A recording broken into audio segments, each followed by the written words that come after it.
Jadi organisasi itu kan melatih kita kepekaan, melatih kita sebenarnya project management nih. Calon karyawan, pengalaman organisasi itu matters Bang ya? Nah, saya tahu juga kalau orang-orang pinter itu biasanya lebih susah diatur. Bener. Saya tuh weakness-nya nggak bisa communication skills. Terus akhirnya nggak diasah. Banyak orang bilang kayak, wah harus work-life balance, mental health. Kita nggak.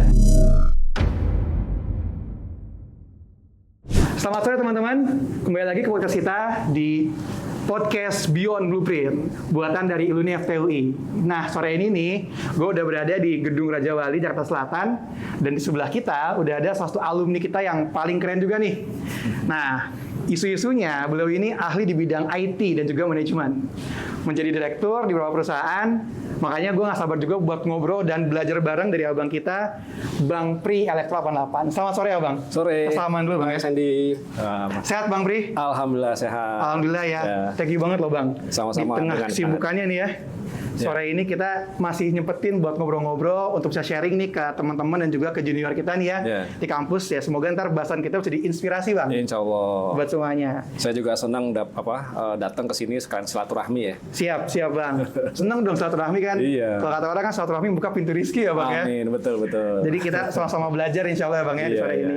Ya Bang, mungkin kita bahasa santai dulu lah Bang ya. Mungkin kita juga pengen kenal nih Bang Pri nih sebelum di posisi sekarang mungkin bisa cerita Bang ya. Kayak kerjanya sekarang apa gitu ya, kesibukannya apa gitu kan. Nah cuman yang pengen aku juga tahu nih, dulu Bang, dari awal di kampus gitu ya, itu aktifnya apa, terus sampai sekarang nih perjalanannya, itu karirnya seperti apa sampai jadi direktur nih Bang. Pasti orang juga pengen tahu dong, gimana sih jadi direktur caranya? Boleh gak Bang cerita? Ya boleh. Jadi kilas balik, saya join atau gabung di Elektro tahun 88. 88 Bang ya? 88, jadi angkatan 88. Nah, waktu mahasiswa itu sebenarnya lumayan aktif. Jadi sebenarnya 3 tahun berturut-turut itu aktif di IME. Jadi tahun masuk 88 tuh. 89 mulai jadi Kadif Humas. IME. 90 jadi Sekjen IME.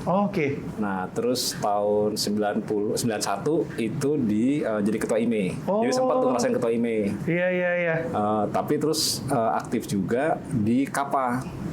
Jadi 89 itu masuk KAPA, ikut PAB namanya ya, pelatihan anggota baru. Nah jadi kalau di jurusan IME, kalau di dekanatnya itu banyak kan gabung sama tim KAPA. Di fakultasnya ya? Fakultasnya. Ya. Oh iya, saya juga KAPA Bang.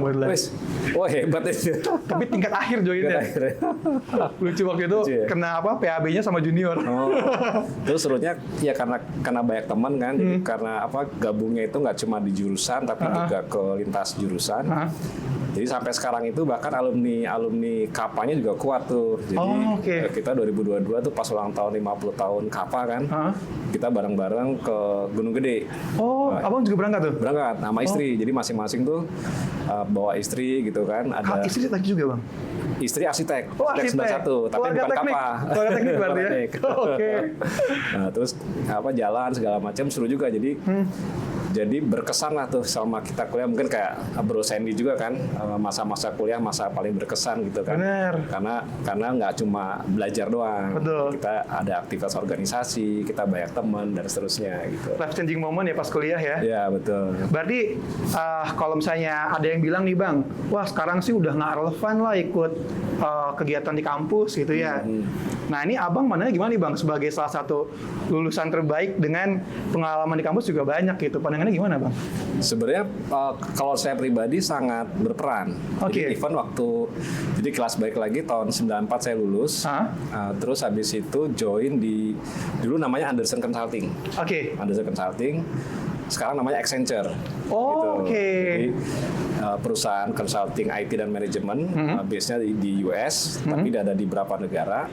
Nah, waktu lulus di FTUI, sebenarnya kenapa terus itu kan lumayan susah tuh. Benar. Di manajemen consulting lumayan susah dari sisi dapat posisinya. Kan. Nah, ternyata setelah saya masuk itu terus diskusi sama HC. Ternyata beberapa hal yang menjadi poin positif itu adalah aktif apa enggak di organisasi. Jadi kalau misalnya, karena buat mereka tuh ya kita kerja di manapun itu sebenarnya kan selain hard skill yang dimiliki itu soft skill. Betul. Nah, jadi organisasi itu kan melatih kita kepekaan, melatih kita sebenarnya project management nih. Betul. Kan pada saat di senat, di himpunan atau di IM gitu ya, itu kan sebenarnya kan ada project-project atau ada event. Betul. Itu kan time management, Betul. negotiation, Betul. nyari dana, Betul. ya kan, terus ngajak orang untuk ikutan itu kan soft skill yang sebenarnya kalau nyarinya setelah lulus tuh telat. Oke. Ya kan? Oke. Kan, jadi mesti dipupuknya tuh justru dari either di sekolah atau dari kuliah gitu. Oke. Itu penting banget tuh. Oke, berarti kalau aku simpulin Bang, apa namanya? Kalau Abang mungkin pas dulu masih interview gitu ya, ikutan interview calon karyawan, pengalaman organisasi itu matters Bang ya? Matters. Jadi walaupun bukan satu-satunya, betul. Tapi kalau nggak ada itu jadi hal yang sebenarnya kalau di-compare dengan kandidat lain, yang katakanlah kan sekarang kan IP cuma sebagai screening aja. Screening kan. Valid ya? Valid ya. Jadi kalau kayak valid guys. IP cuma buat screening guys. Walaupun di beberapa perusahaan kayak waktu di Accenture tuh minimal 3,5. Yes. IP kan. Ada beberapa perusahaan juga 3,0 segala macam itu screening tuh. Yes. Nah, tapi kan banyak sekarang ini yang IP-nya 3,8, 3,7. Jadi screeningnya tuh udah banyak tuh. Oke. Yang lewat dari minimum kriteria IP kan. Nah, terus diambil tuh pernah misalnya dia punya certification, terus apakah dia aktif di organisasi sebagai apa. Nah, itu sebagai poin positif. Oke, gitu. benar-benar karena sudah terlalu banyak yang mungkin pintar akademis anak zaman sekarang gitu ya. Malah orang sekarang ngelihatnya dari segi non akademisnya dulu nih. Nih dia bisa gak akhirnya cukup punya pengalaman gak gitu ya. Iya, betul. Makanya itu pas saya punya anak dan 2 dari 3 itu masuk teknik. Oke. Nah, jadi yang anak pertama arsitek. Terus sekarang udah lulus, anak kedua tingkat 2 di TI. Terus saya cerita lah. Kalau sekarang kan nggak bisa disuruh kan, dia cerita pengalaman segala macam. Nah, storytelling ya. Alhamdulillah mereka terus ngikutin, jadinya mereka jadi sama-sama aktif di organisasi. Oke. Itu ternyata jadi kelihatan bedanya pada waktu pas katakanlah dulu sekolah SMP SMA nggak organisasi, pas di teknik ikut organisasi lebih outspoken, lebih dewasa, time management lebih bagus gitu. Oke. Valid ya? Valid. Udah 2 generasi nih soalnya. Sendiri sama anak ya? Iya, betul. Oke, menarik. Nah Bang, setelah lulus nih Bang, kan tadi ke Accenture ya? Nah, itu gimana Bang prosesnya? Karena yang aku juga lihat di LinkedIn, kalau nggak salah, sampai managing director nih. Jadi guys, kalau misalnya teman-teman sekarang pengen masuk Accenture, di sebelah kita nih direkturnya dulu ya. Orang yang paling atas. Jadi pengen tahu nih Bang, prosesnya gimana dan sampai jadi direktur tuh apa sih Bang caranya Bang gitu? Oke, jadi pada saat saya masuk pertama kali memang biasanya 5 tahun pertama itu fokus ke vertical skill.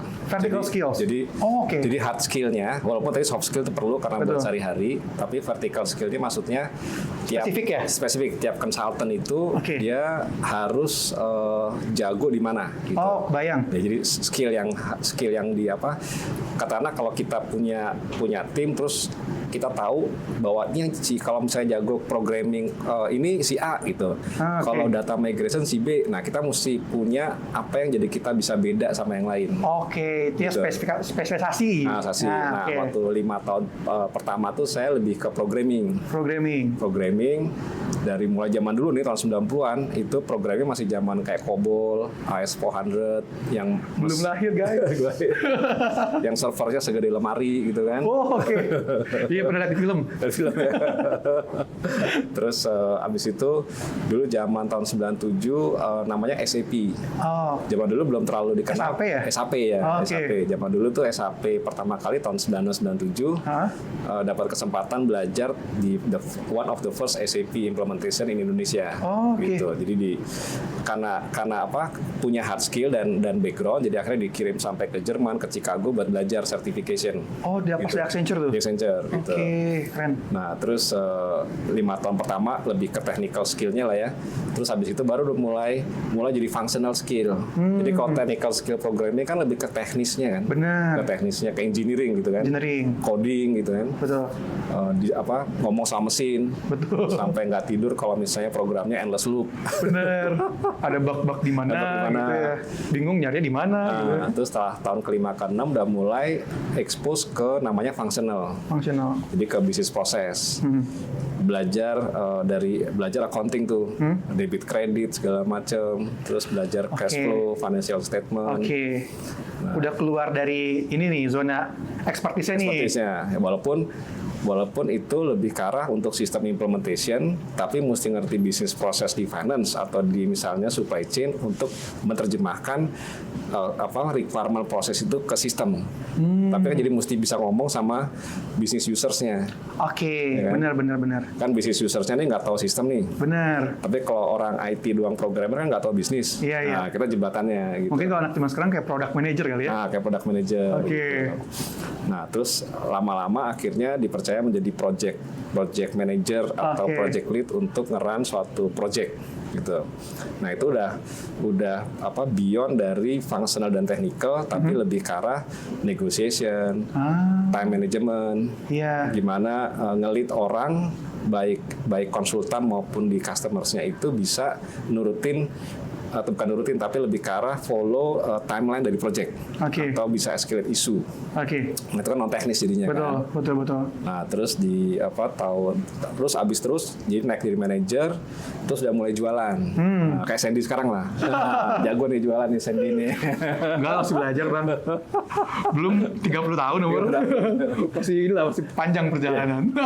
Nah, kalau di consulting itu rata-rata memang modelnya itu siapa yang mulai dia mesti yang bertanggung jawab. Oh iya, kayak product owner-nya gitu ya. Nah, jadi siapa yang introduce ideas ke klien, dia harus deliver. Tapi supaya bisa jualan, apakah itu scope of work-nya benar, timeline-nya benar, cost-nya make sense, itu kan dia mesti ngalamin dari bawah. Benar. Kalau nggak dia nggak ngerti ya. Nggak ngerti. Benar. Kalau nggak tahu dia misalnya bikin sistem ini bisa kok 3 bulan gitu. Nggak taunya kompleks dia nggak tahu kan. Benar. Jadi makanya dia pun dari bawah technical skill, terus functional, project management, sampai akhirnya bisa business development. Oke. Ini aku coba simpulin berapa hal ya, karena aku juga belajar banyak nih jadinya. Yang pertama, kalau aku ngelihat memang buat early career tuh punya spesifik skills yang beda sama yang lain itu penting sekali. Nah, betul. Buat kita terlihat menonjol gitu ya. Terus kedua juga setelah mungkin beberapa tahun, nah memang baru akhirnya soft skill yang kita latih selama ini tuh udah mulai benar-benar kepake banget nih. Karena buat leader buat kita komunikasi, manage team segala macam gitu kan. Nah, Bang, tadi kan Abang udah bilang kayak pentingnya buat kita punya skill yang spesial gitu ya, dan juga punya managerial yang bagus lah, soft skill yang bagus gitu. Nah, cuma kan pasti ada nih Bang, namanya ngomongin leadership ada value. Nah, value, betul. Value atau mungkin style yang akhirnya Abang percaya baik dan benar gitu ya, yang akhirnya bisa membawa Abang sampai sejauh ini. Kalau boleh tahu Bang, pandangan Abang itu ngelit tuh kayak gimana sih Bang? Nah, ngelit ini kan soalnya kan kita bicara nggak ke mesin kan. Kalau di engineering kan biasanya kan pokoknya gua misalnya tahu kalau misalnya mengkonfigur suatu mesin atau aplikasi seperti ini. Nah, itu tidak terjadi kepada manusia. Betul. Nah, jadi kalau untuk manusia kita mesti tahu berapa hal. Contoh misalnya untuk mereka masuk ke tim itu kan pertama kita mesti rekrut the best talent. Ya kan, the best talent yang memang mereka maksudnya selain kerja keras, mereka ahli di bidangnya. Tapi kadang-kadang yang mungkin Sandy tahu juga kalau orang-orang pinter itu biasanya lebih susah diatur. Bener. Susah di-manage. Egonya tinggi gitu kan. UI biasanya. atau misalnya banyak lah misalnya pinter tapi dia constraint based misalnya gitu kan. Jadi jadi nggak banyak positive thinkingnya gitu kan. Oh benar. Kan? Terlalu kritis gitu mungkin ya. Jadi ini harusnya begini. Kita benar. bilang arahannya begini, dia punya pemikiran lain, terus maunya beda. Benar. Nah, ini kan kayak ibaratnya tim kan kayak kita konduktor suatu konser kan. Benar. Masing-masing ahli di bass, di gitar gitu kan, ada di piano segala macam. Tapi gimana supaya itu berangkai jadi satu nada yang ciamik gitu kan. Harmoni ya. Benar. Nah, itu akhirnya mesti ada beberapa hal yang bisa kita lakukan adalah kita mesti embrace. Jadi embrace itu kayak semacam ada beberapa orang tuh mesti kita tahu mereka tuh value-nya atau senangnya mau diapain sih sebenarnya gitu kan. Nah, jadi pada saat mulai project biasanya kita ada one on one. Jadi one on one tahu mereka prefernya seperti apa. Nah, itu kita bisa beda tuh antara satu orang dengan orang lain gitu. Terus tapi ujung-ujungnya adalah performance base. Karena kalau kayak di consulting itu itu sangat performance based dalam arti up or out. Jadi kayak di Accenture, saya selama 28 tahun itu tiap tahun tuh direview. Direview, kalau misalnya nggak perform KPI selama 2 tahun berturut-turut itu out. Oke. Gitu. Yeah. Jadi walaupun kita embrace masing-masing, tapi ya kita mesti jelas bahwa mereka performance-nya KPI-nya apa gitu kan. Oke. Nah, begitu KPI-nya apa, jelas ya segala macam, tapi KPI-nya itu mesti dikasih tahu ke mereka di awal. Yang kadang-kadang suka luput itu adalah KPI-nya dikasih tahu pada saat end of the performance period. Oh iya tuh, kadang bikin kesel ya. Bikin kesel. Lalu nggak bilang dari kemarin gitu kan. Iya, begitu gue kerjain kayak gitu. Benar. Nah, terus dari awal, terus ada regular review atau checkpoint, jadi supaya fair kan. Yes. Kalau misalnya nggak perform, kita bisa cek masalahnya apakah karena skillnya nggak cocok dengan role-nya, atau mungkin memang karena orangnya sendiri gitu. Nah, kalau misalnya karena orangnya sendiri, ya kita kasih kesempatan. Atau kalau skillnya nggak cocok, kita kasih tempat yang lebih cocok, kita review lagi gitu. Nah, kadang ada beberapa hal seperti itu mereka akhirnya perform juga gitu dan appreciate gitu. Nah, jadi sebenarnya in summary gabungan antara kita mesti tahu. Ya pertama adalah talentnya, bahwa kita mesti rekrut the right talent. Kedua, the right talent itu mesti kita bikin supaya mereka bersatu padu dengan katakanlah kita maunya gimana, kan visinya apa. Ketiga, kita mesti tegas dari sisi lu performance KPI-nya seperti ini. Gitu. Menarik nih. Aku belajar nih. Jadinya memang kalau saya menurut pengalaman Bang Pri, paling penting sebenarnya mau nggak mau si resource-nya dulu, which is timnya dulu. I mean kalau timnya pun tidak berkualitas gitu tidak orang-orang pilihan, susah juga mau di-lead gimana pun juga susah. Gitu kan. Baru ketika orang pinter dimasuk, nah tadi pinter tegonya tinggi, kita perlu mungkin balance ya antara tadi buat ngomongin technicals kayak KPI segala macam sama embrace buat dia bisa perform gitu ya. Iya, betul. Itu yang Bang Pri terapin dari dulu sampai sekarang nih ya. Karena kalau talentnya nggak bagus kan sebenarnya dari sisi cost-nya naik, karena talent nggak bagus, kita mesti rekrut lagi orang lebih banyak gitu kan, atau yang lebih bagus. Layoff juga harus kasih duit tuh. Kasih duit. Susah kan. Bener. Jadi kalau saya mungkin buat pelajaran kita semua yang udah di level manager, mending sabar-sabar aja nyari talent ya dibanding masuk tapi nggak bagus ya Bang ya. Iya betul. Nyari talent juga susah kan. Bener. Nah ini menarik juga ya. Orang bilang cari kerja susah, padahal cari talent bisa lagi Bang ya. Iya susah lagi. Yang pas itu susah. Yang pas susah. Kadang ada yang pas sama timing. Bener. Kadang ada yang pas belum timingnya masuk ke kita ya. Dia masih nyaman di tempat itu gitu. Iya, tapi corporate hire ya. Iya, corporate hire. Bener. Nah ini menarik nih Bang, kan ada satu, tadi Abang bilang, Abang 28 tahun di Accenture. Ini kan kalau anak zaman sekarang kayaknya 28 tahun tuh waktu yang sangat lama gitu ya. Cuma aku juga belajar dari yang Bang Pri. Bang Pri bilang kayak, itu pentingnya proses. Kita harus ngerti dulu technicals 4 tahunan. Ketika kita ngelit kan kita jadi benar-benar bahasa anak zaman sekarang mungkin apa gape lah gitu, jago gitu kan. Berarti kan terbukti orang sabar tuh ya bener-bener menuai hasilnya besar di nanti gitu ya. Betul. Kayak mungkin apa sih delay gratification ya bahasanya gitu. Cuma kan 28 tahun ini bukan waktu yang sebentar Bang. Iya.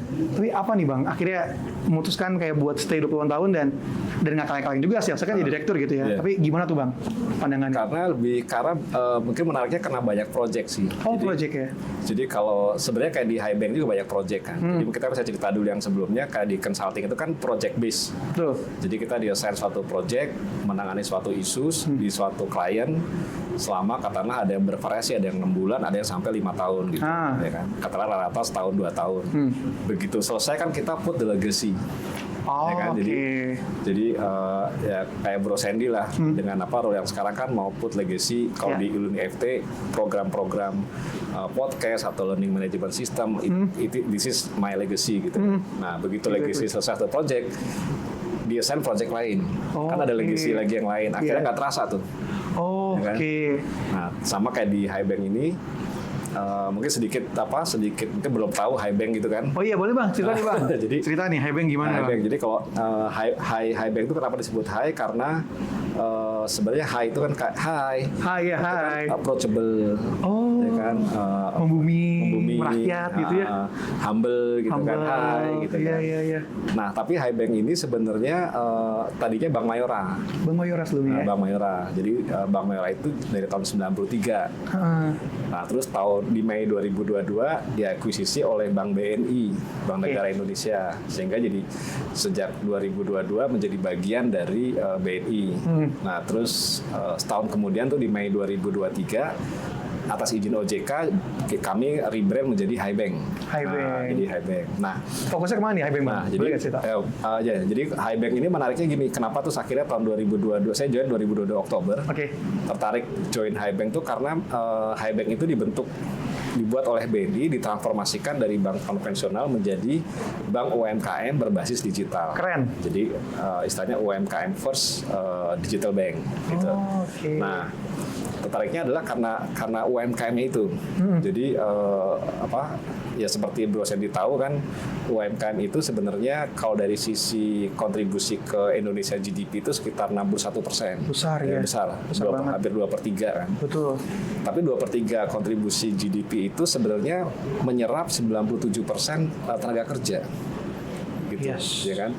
Nah, terus tapi banyak challenges di UMKM, di mana di UMKM itu biasanya kan nggak ada jarang yang punya akses pendanaan. Ada mungkin ribet buat mereka gitu ya. Mereka, gitu. Tapi akhirnya kejerat ke pinjol. Bener lagi, ya kan? Bener. Kasian kan? Kasian. Sampai ada yang cerai gitu kan? Rumah tangga sampai ada yang stres gitu kan? Nah, terus mereka misalnya nggak bisa udah punya produk tapi susah marketingnya, channel untuk marketingnya. Nah, di Hibank ini dibikin supaya kita membuat UMKM naik kelas. Gitu, baik dari sisi akses ke pendanaan, dari sisi literasi, atau kurasi gitu kan. Makanya beberapa yang ada di sini itu kita kurasi dari UMKM untuk nasabah Hibank yang punya aplikasi Hi by Hibank, nanti dapat potongan harga gitu kan. Benar. Nah, akhirnya dulu waktu di Accenture 28 tahun kan banyak kan membantu customer atau perusahaan tuh yang besar-besar. Benar. Ya kan, yang MNC multinasional segala macam. Yang cuma bisa hire Accenture lah pokoknya. Nah, terus ini ada kesempatan buat bantu UMKM sebenarnya. Menarik. Tapi melalui Hibank gitu kan. Nah, ini kayaknya ada Spark lagi nih. Wah, UMKM naik kelas, betul naik kelas. Nah, akhirnya terus ya udah tadi balik ke pertanyaan awal, kenapa terus stay gitu. Ya karena sama juga dengan waktu sebelumnya, karena project by project. Nah, di Hibank ini kan mentransformasi dari bank konvensional menjadi bank UMKM berbasis digital. Betul. Jadi banyak yang kami transformasikan, dari mulai bisnis proses, strategi, apalagi teknologi. Dan susah sekali Bang ya, karena UMKM itu kan ya ngomongin digital pasti prosesnya nggak gampang. Apalagi kalau perbankan kan mesti cyber security mesti kuat. Bener. Jadi kami ada beda banyak lah sama project. startup finance beda lah. Bener. Kebayang bedanya gimana. Jadi akhirnya pertama bantu UMKM, kedua banyak project-project di Hibank ini yang menarik gitu. Terus jadi put another legacy. I see. Jadi kalau aku sama Risi sebenarnya regardless tempatnya pindah-pindah atau enggak, tapi memang yang membuat kita tuh stay di suatu tempat tuh karena memang ada sebuah project yang buat kita tuh excited gitu ya, yang membuat kita mungkin merasa berkembang lagi. Ya, either project atau tugas yang di ini kan, yang di-assign gitu kita. Gitu kan, ada hal yang baru gitu. Benar. Nah, sebenarnya mungkin dari situ yang akhirnya membuat tadi ya semangatnya terus ada gitu kan. Nggak kasih di direktur gitu. Sebagai bonus aja direktur, tapi ada legasinya aja kan. Benar. Cuma tadi emang ada spirit buat ngasih legacy ya. Selalu sama project baru. Emang kayak seneng kerja juga Bang Pri ya? Saya sebenarnya termasuk seneng kerja sih, karena kalau misalnya, tapi balance juga. Jadi ke tim juga sebenarnya kita coba work life balance gitu kan. Karena waktu di Accenture sendiri kan kita ada 360 feedback tuh, feedback. Ya kan, jadi terhadap atasan, bawahan, segala macam. Nah, saya tuh kayaknya pas di waktu di tempat sebelumnya tuh beberapa kali saya dapat feedbacknya tuh sama konsisten. Jadi tadi pernyataan tadi bahwa saya tuh suka katanya WA atau email malam-malam, tengah malam. Iya, kebayang. Itu bawahnya cuma bisa balas note Pak. Padahal tuh kadang-kadang supaya nggak lupa. Bener. Jadi pas sepikiran. Pas mau tidur, disimpan kan. Simpan gitu mending kan. langsung keluarin aja gitu ya. Terlepas dibahas nggak dibahas mah ya udah gitu kan. Dan ternyata itu buat tim itu suatu hal yang bikin stres. Nah, saya nggak notice sebelumnya. Oke. Akhirnya terus saya bikin footnote di email itu kalau misalnya tengah malam atau di luar jam kerja email, saya nggak expect untuk dibalas segera kecuali saya minta gitu. Alright, iya. Atau kadang saya schedule. Oh, schedule benar, dikirimnya nanti pagi gitu ya. Gitu. Benar. Tapi buat orang yang mungkin tipikalnya pemikir ya, pemikir gitu kan. Emang anaknya langsung dikeluarin Bang ya? Iya. Supaya nggak lupa. Kalau nggak lupa, iya betul. Kalau lupa, maksudnya kalau udah mulai pagi kan mesti traffic segala macam, lupa kan. Bener. Belum pagi di rumah biasanya juga pasti agak-agak chaos gitu kan kalau pagi. Iya, benar. Agree. Nah Bang, mungkin aku juga pengen nanya nih, selama akhirnya Abang berkarir gitu ya, berarti cuma 2 perusahaan ya? Mainly 2 perusahaan sih. Iya, walaupun proyeknya banyak ya kan, desain di perusahaan ABC biasanya sebagai mungkin beda sama yang generasi sekarang kan biasanya 3 tahun gitu. Mending 3 tahun. 2 tahun ya. Gak banyak sekarang ya. Temen saya dulu di startup, kalau udah tahun ketiga udah paling senior. Bener. Udah bisa jadi VP. Jadi VP ya. Biasanya atar lebaran udah keluar lagi. Ya makanya ini case yang menarik lah. Cuman tadi aku dapat insight ternyata memang bukan masalah tempatnya, tapi seberapa kita bisa berkembang dan excited dengan hal-hal baru yang kita kerjain ya. Iya, benar. Nah, cuma mungkin aku pengen nanya Bang, dari sekian Abang 30 tahun lebih berkarir berarti ya.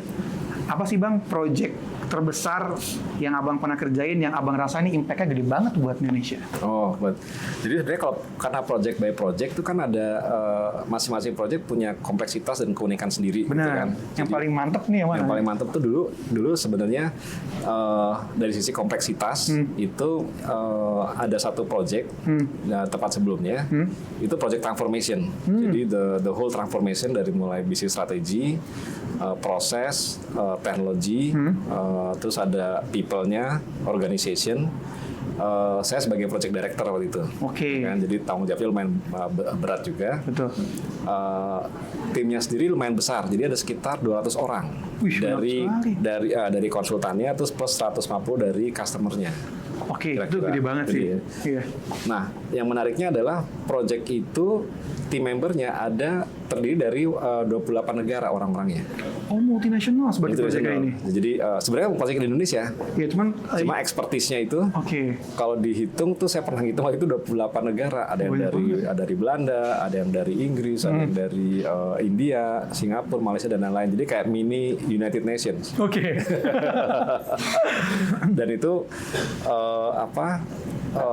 impact-nya itu adalah dari sisi sebenarnya project-nya itu kan biasa kita ada return on investment juga kan. Nah itu setelah dihitung-hitung balik lebih dari investasi yang dikeluarkan. Jadi angkanya misalnya sekian miliar gitu ya.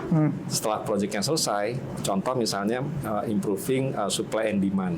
Jadi sebelumnya mereka bikin barang itu nggak persis sesuai dengan demand-nya, ya kan? Jadi mereka katakanlah ada model A, B, C, D itu butuh spare part atau butuh raw material yang beda-beda gitu kan. Nah mereka order raw materialnya itu nggak sesuai dengan demand-nya gitu. Oh, oke. Jadi akhirnya kan raw materialnya itu akhirnya menjadi working capital cost. Ya kan karena mesti bikirin stoknya, inventorinya, bener. cash to cash cycle untuk yang inventorinya itu kan.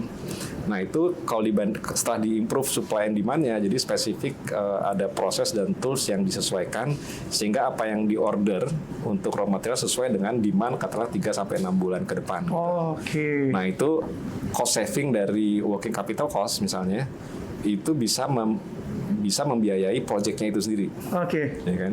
Bahkan lebih cost avoidance lah. Cost avoidance-nya lebih besar dibandingkan project investment.